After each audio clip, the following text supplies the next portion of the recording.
É direto. É a vinheta com a nossa convidada que aqui está.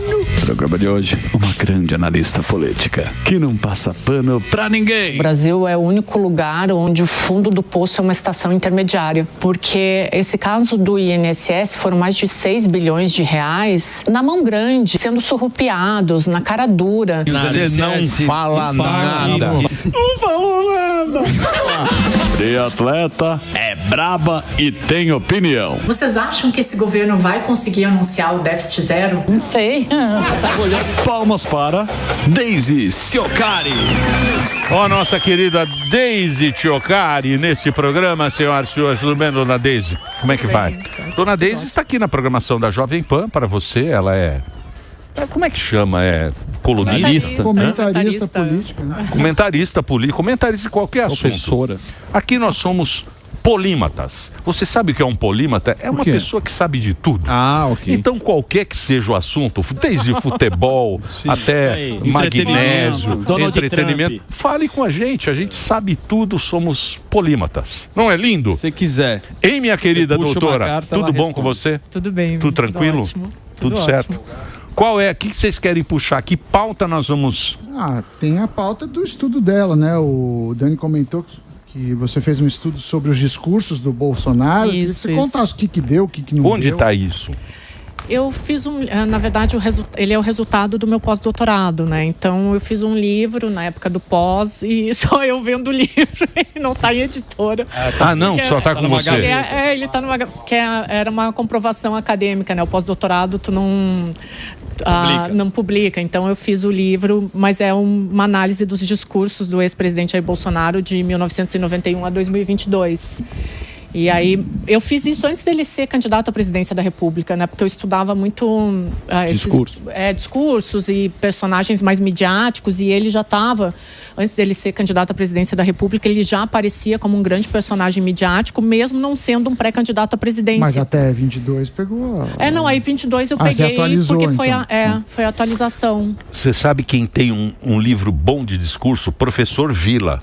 Ele me deu um livro, tem um livro, todos os discursos. É muito legal esse livro do Vila. Eles têm habilidade, né? Oratória. Tinha todos os discursos, desde o Getúlio, tal, muitos discursos. Hoje em dia não tem mais discurso, né? Não tem mais assim, é uma coisa meio... Hoje tá aqueles discursos bonitos. Povo brasileiro. Não, e está muito virado para corte de rede social, né? Isso. Então, os discursos e as análises, elas têm que pegar o eleitor nos primeiros 3 segundos. Isso é comprovado cientificamente por quem estuda rede social, né? Então, se tu não pegar o teu eleitor nos primeiros 3 segundos, acabou, ele vai para outro. E antigamente não tinha, né? Como a gente não tinha essa força das redes sociais, então os discursos eles poderiam ser mais longos. É a mesma coisa da questão da literatura, né, Emílio? Quem é que hoje que vai parar para ler um livro de 500 páginas? Sim. Você ouve ali em 12 minutos no audiobook. Então a mesma análise é para os discursos. Ninguém tem paciência. No caso do Bolsonaro, eu estava atento aqui, eu adorei, né, seu trabalho, você estava falando o seguinte, que o Bolsonaro na mega exposição, principalmente quando teve o caso da prisão dele, quanto mais ele fala, às vezes a estratégia é ficar um pouco meio fora do cenário. Você acha que essa deveria ser a linha dele? Eu acredito que, no caso dele, o silêncio acaba corroborando, porque a gente tem uma política hoje que ela está muito personalista. O judiciário está personalista, todos os setores estão personalistas. Então, a verdade linear, ela não importa mais, ela importa a minha interpretação dos fatos. Perfeito. Então, quanto mais ele falar, mais possibilidade de interpretação de fatos ele vai dar, inclusive para quem não gosta ou não... Tirar do contexto. Exato. Na rede social. Exatamente, faz um cortezinho ali, tira do contexto, quem nunca sofreu com isso. Então, para ele, quanto mais ele falar, eu acredito, pelo que eu estudei, que é pior. Mas, doutora, a gente falando em debate, né? Tem muito debate na internet. Teve até o debate lá do Holiday com o Jones Manuel. Como é que, precisamente, a gente coloca quem ganhou o debate? Porque é aquele negócio, o pessoal do Holiday fala, opa, pra mim o Holiday ganhou. E o pessoal do Jones Manuel falou assim, pra mim ele foi bem melhor no debate. Sim. Efetivamente, quem, afinal, que ganha o debate? Mas quem é Jones Manuel? É um comunista. É, o debate dos dois. Puta, esses debates aí também isso já deu, né? O Jones Manuel. Só trouxe o contexto. Eu só trouxe um exemplo. Não, esses debates que fica lá. Todo mundo vai perder, ninguém vai ganhar. Exato. Resumindo é isso, mas a métrica da rede social é quem tem mais like, quem tem mais view. Então essa é a métrica que você supõe. E a gente tem um problema hoje que eu acho que é muito complicado, que é o viés de confirmação, né? Então, como você falou, quem gosta do Holiday vai dizer que ele venceu, e quem gosta do outro, que desculpa, não lembro o nome, mas vai dizer que ele ganhou. Mas, na verdade, o que vai se estabelecer aí é quem tem mais visualização, porque essa é a métrica que existe hoje. Esse viés de confirmação, ele acaba sendo muito problemático, porque é muito mais fácil eu consumir um conteúdo que eu já tenho a tendência a acreditar do que um que eu não conheço. Por exemplo, o Sami aqui vai falar de economia, que é um assunto extremamente complexo. Eu, que não entendo de economia, eu não vou querer ouvir ele, porque isso vai me dar muito trabalho. Então, eu vou ouvir alguém que fale uma bobagem e que acabe corroborando o que eu penso. É a mesma coisa nos debates, é mais fácil para mim. Cognitivamente. E na comunicação tem muito isso hoje em dia, porque eles falam o seguinte, que as pessoas, elas não querem se informar, elas querem se sentir que estão informadas. Exato. E eles gostam muito de ouvir somente aquilo que eles acreditam. Conforta. Porque o princípio da dialética é justamente esse. Você tem uma tese, eu faço uma antítese e o público encontra a conclusão daquele assunto, né? Você embasa os argumentos, eu embaso os meus, e a audiência, hoje em dia é para a audiência ganhar, é para ver quem... Torcida. Uhul! Ganhei! Fazia-se pensar. É o corte, né, que eles falam, é o corte. É isso, mas a própria antitese, ela te força a pensar. E por que eu vou me dar esse esforço se ele ali já está falando o que eu concordo, então eu me sinto pertencendo àquele pensamento? Sei lá, tu falou alguma coisa aqui que eu concordo, eu digo, pô, beleza, eu faço parte do debate, eu sou igualmente inteligente, então já é mais fácil eu concordar com ele. Do que eu contestar. Exatamente. E ter o esforço de tentar entender o que tu está me falando. Mas isso é ruim, né? É péssimo. É ruim. Isso é péssimo. Tem um autor que eu gosto muito, que é o Norberto Bobbio, que ele estuda a democracia, e ele fala, né? Democracia é de senso. Bom, Platão já falava isso, Aristóteles, né? Mas é você ter a oportunidade de pensar o contrário e de discutir. Imagina se todo mundo pensasse igual, a gente não chegava nem à solução de leis, nem à formulação da sociedade em si, né? Então é complicado quando você só quer corroborar o seu ponto de vista, e é até perigoso em alguns casos. Mas né? o que é pior, o político raposa velha que mentia pra gente com uma esperança e falava bonito, ou também hoje o político atual que usa o algoritmo para se beneficiar? A gente está numa... É difícil? É difícil, os dois são ruins. Antigamente a gente não tinha essa exacerbação das redes sociais, mas se você for pensar a política como enganação, ela sempre existiu, né? Desde o Império Romano. Exatamente. Por isso que a antitese é tão importante, te dá a oportunidade de pensar o contrário. Não, peraí, deixa eu questionar, né? Esse é o fundamento todo, é a antitese, é você poder pensar o contrário e entender que esse contrário ele pode existir. Você não está sempre certo. Porque se você partir do princípio que o político, para ter mais votos, é o que engana melhor. Exato. Entendeu? Tem um discurso mais... É isso aí, que tem um discurso que agrada a maioria, não importa como. E como a gente vota com emoção, quando você compra a emoção daquele cara, você vai defender ele até a morte, mesmo ele estando errado e você achando que ele fala, não, ele não está muito certo, mas... Né? Política é paixão, é paixão. Mas a gente defende muito que o grande diferencial é justamente a arena de debate. De novo, é o debate público, né? O Habermas falava muito disso. Então, você ter uma arena de debate onde você possa ouvir o contrário é o que pode fundamentar a sociedade. Então, por exemplo, os políticos, eles sempre vão tentar te levar para o pensamento deles para conseguir voto, mas essa arena de debate é o que importa. O problema é que hoje a arena de debate é de 3 segundos para a rede social. Então, mas por exemplo, que nem aqui no Brasil hoje em dia, esse negócio não está muito certo do jeito que está. Porque se fosse certo, você fala assim, tem 2 candidatos aqui, ó. Sim. Tem o Alba e o Zuckerman. Pois não. Esses 2 vão disputar a eleição e um dos 2 vai ganhar a eleição. Tudo certinho, tudo na regra. Correto. Na regra certinha. Aí você fala, beleza, a democracia venceu, a maioria venceu. Agora, quando o negócio fica leonardisticamente... Não é claro? Falando, aí você já fala, opa, tá errado. Tá difícil. Não tá certo. Por que pro Alba pode postar e eu não posso? É isso, porque aí a regra foi adulterada. Mas por um interesse próprio, ou não? Então, o Platão falava que nunca dá certo, que a democracia não vale porque tem muito nego burro. Verdade. Se pegar o Platão... Não, é isso, né?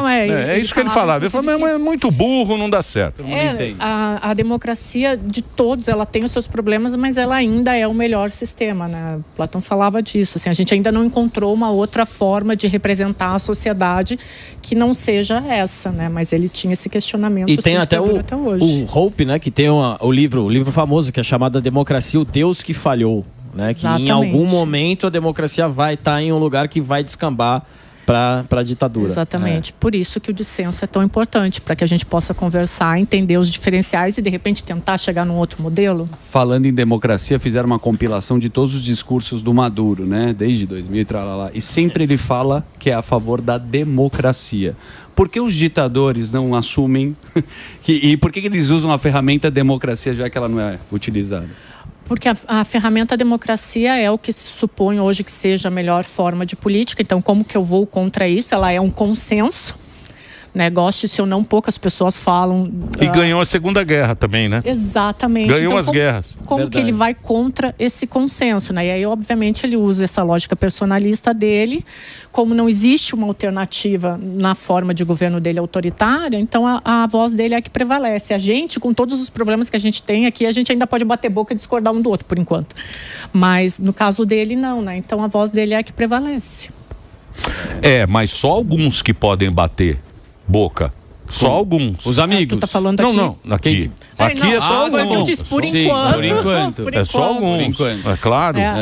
Temos que estar sempre vigilantes. Então, porque eu acho que as pessoas acham que a ditadura ela virá num ato. Sim. Que vai chegar alguém e falar, olá, senhoras, senhores, hoje são 13 horas e 35 minutos, começa agora a ditadura brasileira. É um programa. Começamos esse momento magnífico do país, que será a ditadura. Você anuncia. Espero que você aproveite muito esse período que teremos. Não sabemos quando terminará, porque nós mesmos vamos mandar em todo mundo e vamos dominar a porra toda. Então, as pessoas acham que não existe uma coisa que você está vendo que ela vai... Né? É um processo lento, né? Tem o livro Como as Democracias Morrem, né? Que os autores eles vão falando justamente dessa forma, né? A democracia ela vai sendo corroída por dentro, né? Então é um silenciamento de uma instituição aqui, o silenciamento de uma pessoa pública ali, e aí você começa com a corrosão da democracia. É como tu falou, não é de uma hora para outra. Então é importante que as pessoas estejam sempre sim questionando e falando, não gosto, não gostei da opinião e defendo outro ponto de vista. De novo aqui vou voltar dissenso. Então, mas você acha isso, professora? Ela é professora. Manja muito, hein? É a professora Daisy, ela manja muito. Você acha que isso também não é culpa dos próprios políticos? Porque os políticos prometeram muito, não cumpriram o que prometeram durante muitos anos. E aí chega um determinado momento que as pessoas, quando eles passaram a ter um poder na mão, eles passaram a desacreditar de tudo. E aí, quem está no poder, a elite fala, opa, peraí. Isso aí está sem controle. Isso aqui está sem controle, precisamos controlar o negócio. Só que agora ele descobriu o poder que existe a rede social. Ele vai ter que proibir todo mundo de usar a rede social para reorganizar essa democracia que durante muito tempo a gente viveu e acreditou nela, né? Como é que vai ser o futuro? Olha, eu sou um pouco pessimista, né? Eu sempre falo que eu não acredito num futuro brilhante para o Brasil, embora eu acredite que o debate ele tem que ser permanente. A gente tem as nossas próprias raízes históricas que já são distorcidas, complicadas, né? Tu estava falando sobre isso com um colega jornalista na sexta. Mas o político ele sempre vai querer te levar para o lado dele. Eu acho que a gente tem um ponto que é muito importante que diz questão em relação à sociedade. Vou te dar um exemplo muito claro. O que a gente está vendo no Congresso Nacional, aqui desde que voltar nos trabalhos? Uma pauta ideológica se sobrepondo a pautas que interessam o interesse da sociedade, que interessam a sociedade brasileira. E cadê a reação dessa sociedade? Cadê a reação da sociedade na hora de votar, que coloca 68% dos mesmos parlamentares que estavam no Congresso Nacional, ele vai lá e coloca de novo. Então, e aí tem todo o contexto social. Como é que tu vai dizer, Emílio, para uma pessoa que pega ônibus às 4 da manhã, leva 2 horas para chegar no trabalho, trabalha o dia inteiro que nem um burro de carga, pega mais 2 horas para voltar para casa, chega meia-noite em casa, para dizer assim, presta atenção ali na política do Congresso Nacional, e aí quando ele vai olhar, os caras só estão tentando defender o interesse deles. Então é todo um sistema que está em volta, né? Não é a gente coloca 68% de novo lá dentro, os mesmos que estão há 20, 30 anos lá, que só querem se autopreservar. Quando eles começam a defender somente pautas de autopreservação, como eles estão fazendo essa semana que passou agora, a gente fica ali, entra no jogo deles, não, tá bom, eles estão certos ali, e a gente não cobra uma discussão séria sobre isenção do imposto de renda, a gente não cobra a regulamentação da reforma tributária. Então a gente também fica, né? E aí entra no contexto sociológico, que eu não vou entrar, porque senão vão me chamar de chata. Mas tem um amplo jogo aí, sabe? É muito difícil mesmo. Assim, mas eu sempre falo assim, de uma forma muito simplista, não vota nos mesmos, cara. De novo, 68% do Congresso lá dentro. E sempre, mas sempre ele sempre muda. Sempre tem uma renovação grande. Na última eleição a gente teve uma renovação grande. As últimas 2 eleições teve uma renovação maior, né, do que a das... Mas aí tu foi olhar quem são... Sim, é Sarney e Trisneto. É isso aí mesmo. Tem o Sarney pai, Sarney filho, Sarney neto, Sarney Trisneto. Quando não é parente, tá atrelado ali de alguma forma. A gente tem, quando eu fiz meu doutorado, eu pesquisei as bancadas no Congresso Nacional, a bancada ruralista, da bala e evangélica. E aí eu fui fazer um levantamento histórico, depois isso acabou saindo mais em jornais, mas eu fui fazer um levantamento histórico. Tinha parlamentares que estavam no Congresso Nacional que eles tinham representantes desde a velha República no poder. Desde a velha República. E eles estavam lá, eu fiz meu doutorado em 2014, eles estavam no Congresso Nacional, tataraneto, caramba. O Bolsonaro foi uma forma de quebrar isso aí, né? Que o Bolsonaro era um cara que, tudo bem, ele era deputado, mas era um deputado meio baixo clero. Baixo clero. O Bolsonaro tentou dar uma mudada, mas não deu certo não, né? Eu até acho que deu certo se tu for olhar para a representatividade que ele trouxe para a direita. Porque o Fernando Henrique Cardoso, por exemplo, que foi o maior representante dessa direita, ele não era É comum, né? Não era um cara que mexia com as ele massas. Era de Sorbonne. Sociólogo. Olá, queridos, tudo bem? Eu sou Sorbonne, falo 3 idiomas. Não era um mobilizador das massas. Então era uma direita que não pegava baldeação. Era uma direita que não tinha essa força toda contra a esquerda, né? Tanto é que a gente tinha uma política mais de partidos. O Bolsonaro, a gente via ali um predomínio do Lula, né, da esquerda, porque a Dilma Rousseff ela foi um produto do Lula. O Bolsonaro veio para quebrar isso. Então ele trouxe para a política brasileira a mesma força que a esquerda tinha com esse personalismo em torno do Lula, ele trouxe para a direita. Isso é um debate interessante. Sim, que eles falam que está polarizado. Mas eu não vejo polarização. Você vê polarização de esquerda? Você vê força na esquerda? Manifestação, você gosta de ir pra rua. A esquerda ainda não... A esquerda perdeu a compreensão do funcionamento das ruas, né? Ela se distanciou completamente. Porque a esquerda hoje é elite. É o Caetano Veloso, é o Chico Buarque, é os Daniel Zuckerman.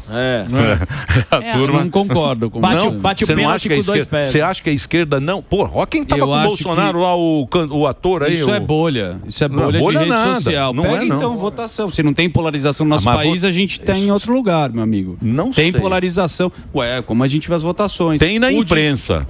Tem a imprensa falando, olha, estamos polarizados. Então por que o governo promete ainda benefício social? Por que tem Vale Gás? Por que tem... O povo ainda é enganado pelo discurso de assistencialismo. O que eu estou dizendo é força política. Exato, ação na força rua. política como nome. Tem do Lula? Onde você vê o Lula? Ela é menor. É mais em universidade. Então não é polarizado. Então, né, professora? Ou não? Não, o presidente Lula continua com a força no Nordeste, né? E aí por isso que esse assistencialismo acaba funcionando. E a direita diminuiu muito. Diminuiu. Muito. Mas o problema da esquerda foi que, se a gente for olhar, eles ainda têm aquele discurso dos anos 90, né? Então é um discurso muito sindicalista. O presidente Lula voltou agora com uma pauta que eu fiquei horrorizada. Agora me fugiu, mas era alguma coisa de...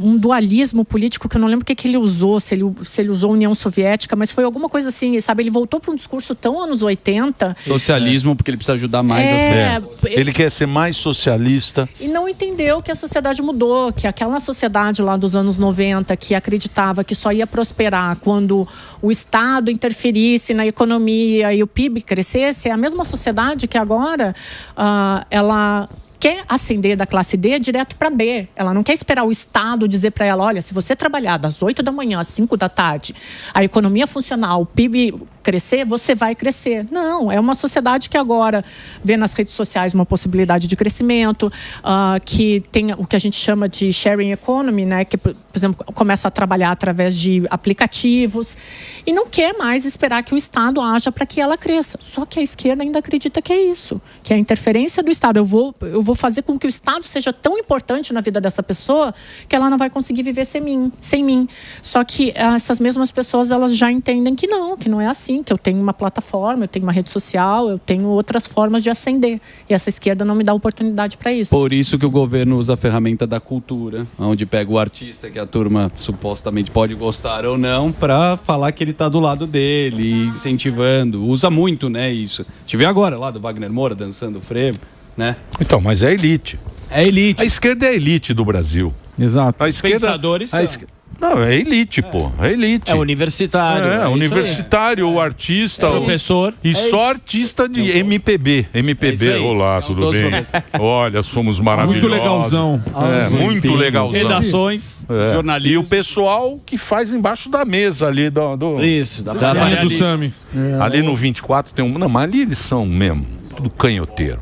Ali na Faria Lima, puta, é tudo embaixo da mesa. Depois vem chorar. Aí fala, pô, mas só agora você vem falar. Olha o Sami ali, ó. Batendo só com a esquerda no pickleball. Cinema, viu, doutor? Pois não, professor? Quando você fala da análise dos discursos, eu não sei se você fala só do Bolsonaro, você também avaliou o do Lula. Quanto de consistência foram aos valores iniciais? Assim, eu estou te perguntando, em outras palavras, se eles mudaram os princípios no decorrer do tempo ou se mantiveram fiéis às posições? Nossa, Sami, não mudaram. Isso é uma coisa impressionante. Eu vou te falar em relação ao Bolsonaro, que foi o meu livro, né? Mas, quando, de novo, assim, eu reitero isso porque quando eu estudei ele não era nem pré-candidato à presidência. E tinham algumas características dele naquele período, e analisando os discursos, que eu utilizo até hoje.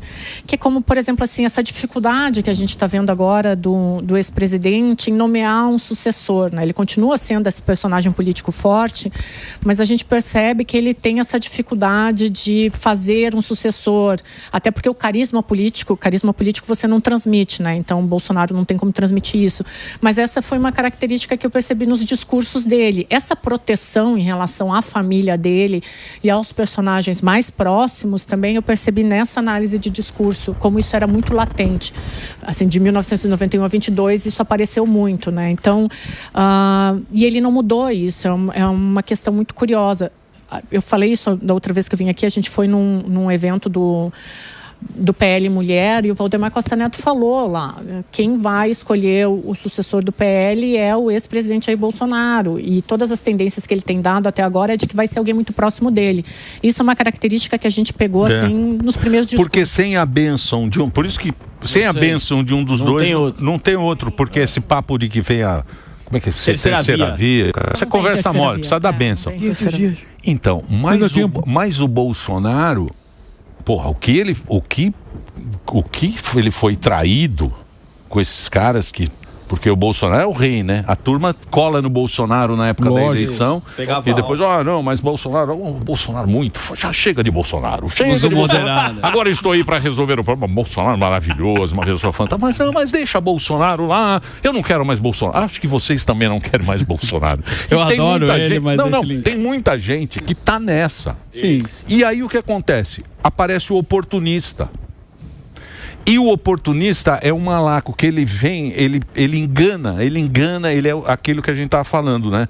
O melhor cara de chaveco ganha a eleição. E tá precisando desse discurso. Ganha a eleição. O Bolsonaro tem uma característica que, goste-se ou não, é muito difícil de conseguir na política, que é o que o Weber chama de liderança carismática. Então, quando a gente fala que o Bolsonaro é um mito político, eu não estou falando na questão de mito como a gente conhece, mas ele é um mito porque ele é mobilizador de massas. Isso aí. O Henrique não conseguiu isso.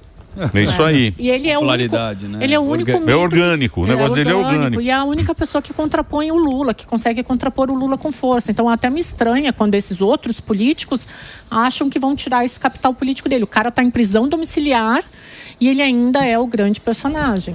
Mas você acredita que, assim, a gente não sabe o que vai acontecer daqui para frente, né? Absolutamente nada. Muito se fala 2026, quem é o nosso candidato é o Bolsonaro, né? Mas não havendo o Bolsonaro ali na cédula, vamos dizer assim, você acha que ele ainda tem força para colocar alguém? Porque eu sempre cito o exemplo das eleições municipais, que teve muita gente que falou assim, cara, o Bolsonaro tá apoiando o Nunes, mas eu não vou com o Nunes. A gente viu o Nicolas fazendo vídeo, uma galera fazendo vídeo que tá junto, não tava, mas tá junto, e tentaram queimar o Nicolas com o Bolsonaro e tudo mais. Você acha que se ele não for o nome da cédula, ele ainda consegue eleger alguém? Interrogação. Consegue. O eleitor de São Paulo, ele é muito diferente. Canhoteiro. Da representação nacional. Sabe que durante o período eleitoral do ano passado, eu escrevi um livro e eu não publiquei, mas sobre as eleições de São Paulo. As características delas são muito diferentes do eleitorado nacional. Se a gente for olhar nacionalmente, o Bolsonaro ainda tem força, sim. Provavelmente quem ele indicar para ser sucessor dele é quem vai ter a grande preferência na corrida presidencial. E aí eu vou te dar só um exemplo do que aconteceu, por exemplo, com o governador de São Paulo, que entrou nesse atrito com o Eduardo e teve que dar uma recuada nesse propósito dele de ser presidente da República. Então, quando ele entrou no enfrentamento nacional com alguém do clã Bolsonaro, ele se desgastou. Né? Então, é muito diferente da análise de São Paulo. Eu poderia ficar 5 horas falando de São Paulo aqui. Mas São Paulo, presta atenção. São Paulo vota mal! São Paulo não tem lugar que é pior eleitor do que a cidade. São Paulo, gente, elegeu o Pita. É verdade. Elegeu como é que ela chama? A Marta Suplicy. A Erundina. Cala a boca. A Marta Suplicy. Geraldo Alckmin. Haddad. Fernando Haddad. Que não trabalhava de manhã. Puta, como vota mal São Paulo, né? Eu não tô falando nada disso. Não é. E quase fez o Boulos. Quase. São Paulo vota mal. também. Hein? Por quê, hein, professora? São Paulo, o eleitorado de São Paulo, ele tem uma característica que é um eleitor... E aí eu tô falando em cima das análises que eu fiz, tá? Ele é um eleitor mais de centro e é um eleitor que ele evita a confusão na sua maioria, tá? Eu sei que agora vocês vão falar assim, mas na última eleição teve o Marçal e o Boulos se pegando e eles quase foram pro segundo turno. Ok, mas ainda venceu o quê? Aquele centro mais pragmático do Nunes. Quando a gente começou aqui na Jovem Pan no ano passado a fazer as análises para a eleição de São Paulo, eu lembro que eu ficava até numa situação meio ruim, porque alguns analistas falavam assim, não, o Marçal está crescendo, o Marçal vai para o segundo turno, o Marçal vai vencer, e dava Boulos. E eu sempre falava, gente, eu só tenho os estudos aqui. Pelos estudos, o eleitorado de São Paulo vai escolher o Nunes. Porque é uma característica desse centro mais pragmático. Por mais que isso tenha repercutido, o eleitor de São Paulo, ele tende a rechaçar quando a história ela vai muito para... Aí, desculpa, não estou encontrando uma outra palavra aqui, mas para baixaria. Entendi. Na política. Tá? Entendi. Então aí deu o que deu. Eu acho que a turma tava dividida lá com o Marçalzão antes da cadeirada, né? Depois da cadeirada teve muita gente que tava a favor dele, né? Porque ainda existia essa coisa de ele é um sucessor do Bolsonaro, aí, o que mostra que o Bolsonaro ainda tem força contra o sistema. Ele foi na do Bolsonaro. Sim, é que ele falava que levantou a coisa na cadeira de roda. Que tem muita queria coisa. fazer o teleférico. É umas puta coisa de maluco. Não foi o teste lá. O problema foi o teste do Boulos. Coisa de maluco. O cara é maluco. O cara é maluco. É maluco, professora? Você já analisou os Você que é antropóloga. Eu não tenho essa capacidade, Emílio. E agora esse negócio dos caras proibirem, que nem ele tá inelegível. Bolsonaro inelegível. Provavelmente o Eduardinho inelegível. E esse negócio agora de deixar na França a Le Pen inelegível. A Corina inelegível. O mundo inteiro tá pegando o cara mais assim, como é que eu vou falar? Direitoso e deixando inelegível. Por quê? Vamos lá. A gente tem esse problema que a gente sempre fala aqui, que é da personificação das instituições, né? Isso é muito forte aqui no Brasil.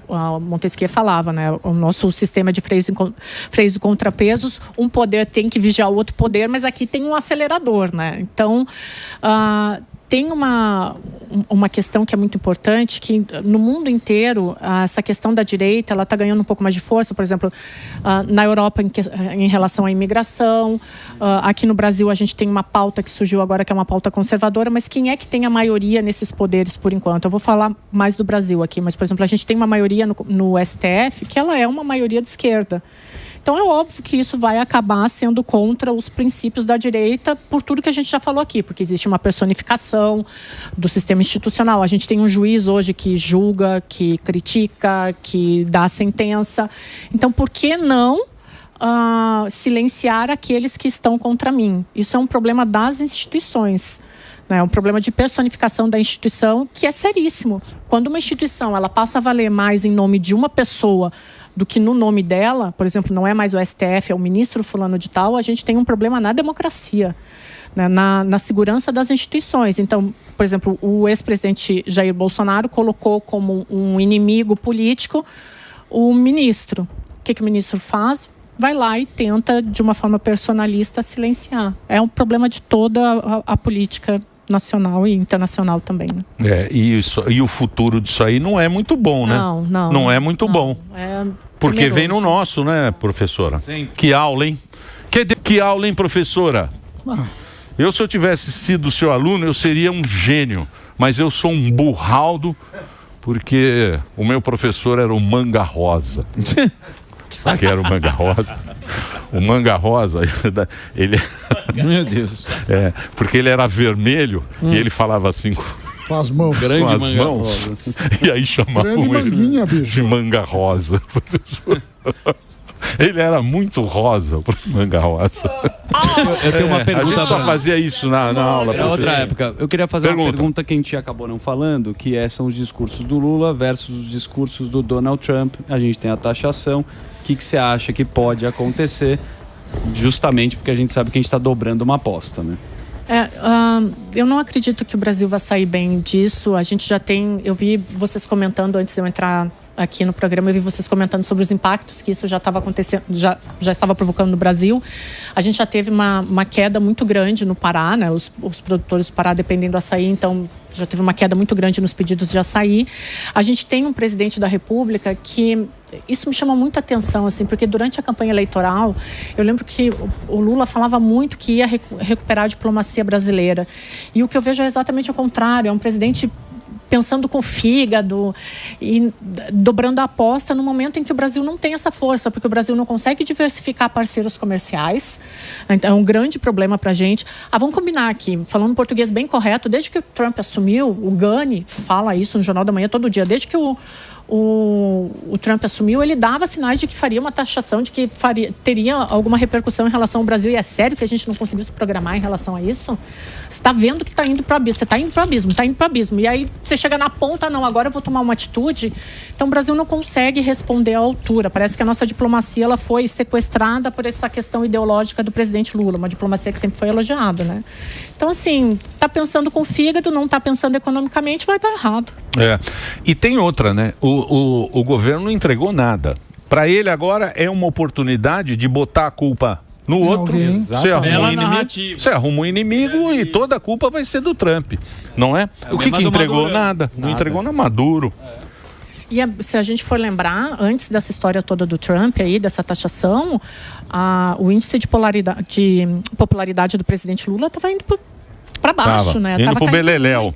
Essa foi uma tentativa de reação dele. Eu acho que ele deve estar pensando assim, ufa, graças a Deus isso aconteceu, porque eu não estava conseguindo explicar a economia brasileira, né? É isso aí. Olha, professora, põe as redes sociais da professora. A turma aqui é muito grossa desse programa. Fico falando só que você é linda. Você é linda, mas você siga. Ela está na programação da Jovem Pan. Você está no Jornal da Manhã, né? Jornal da Manhã e no Jornal da Jovem Pan. O Jornal da Jovem Pan é às 8 da noite? Com o Berraich. Hoje eu tô lá. Com o Berraich. O Thiago Berraich está lá à noite. Thiago. E tem também a equipe. Daisy, com Y e I no final. É Daisy Ciocari. C-I-O-C-C-A-R-I. Daisy com I. Daisy Ciocari. Tudo junto para você poder seguir aí nas redes sociais. Professora, muito obrigado, viu? Imagina, você dá essa colher de chá aqui pra gente. Pô, eu agradeço, a audiência adorou você, espero que você volte mais vezes aqui. Eu que agradeço. Obrigado, viu?